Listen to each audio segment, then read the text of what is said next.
Bonjour à tous, on va parler aujourd'hui de la fin de ce cycle de bourse. Comme je vous avais dit, il y a toujours une phase ascendante de la bourse, puis une phase un peu de stagnation avant que ça redescende.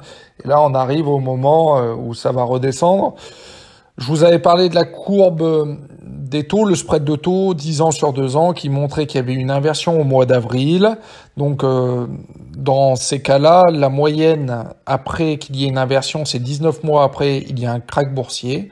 Donc là, on va regarder notre courbe qui est le taux de chômage. À chaque fois que le taux de chômage était au plus bas, la bourse était au plus haut en gros. Et dès que ça a commencé à remonter, on était au début d'un crack boursier. Donc vous pouvez regarder en 90 au plus bas, et quand ça a commencé à remonter, on a eu une belle baisse de la bourse au moment où ça a commencé à remonter.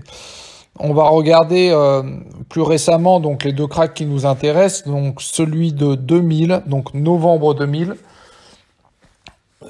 Voilà, donc novembre 2000, c'est le moment où la courbe du chômage a commencé à remonter. Nous, elle commence à remonter depuis le mois d'avril, je préfère vous prévenir. Donc voilà, on n'est plus dans une courbe descendante du chômage, mais voilà, elle recommence à remonter depuis avril, légèrement bien entendu.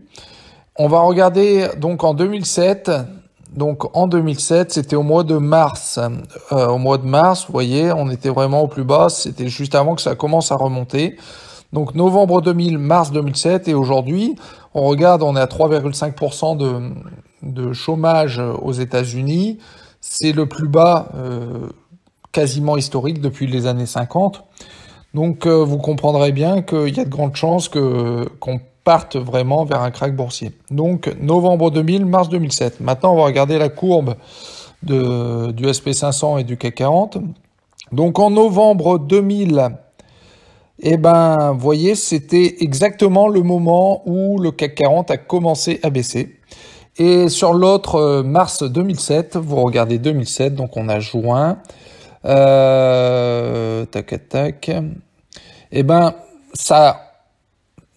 Ça a tout petit peu monté, mais ça n'a pas duré longtemps. Et après, ça s'est vraiment effondré, 6 mois après. Donc voilà.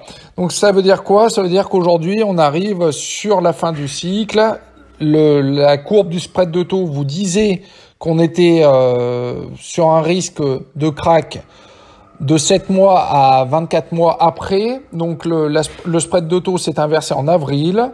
Donc nous sommes déjà à 5 mois de cette inversion. Aujourd'hui, il y a aussi le chômage qui est en train de remonter, ce qui montre que on aura peut-être un dernier élan haussier, mais il y a de grandes probabilités qu'on rentre vraiment dans un marché fortement baissier. Alors j'ai la chance pour ma part d'avoir fait 45% de gains moyennés annualisés en 2020, 2021, 2022. Donc, pour ma part, je vais être à 50% de liquidité à partir de maintenant. Je laisse un peu d'uranium parce que je me dis qu'il va peut-être y avoir un repli. Et le reste, je retire. Je fais comme tout le monde. Je retire et j'attends le bon moment. Merci et à bientôt.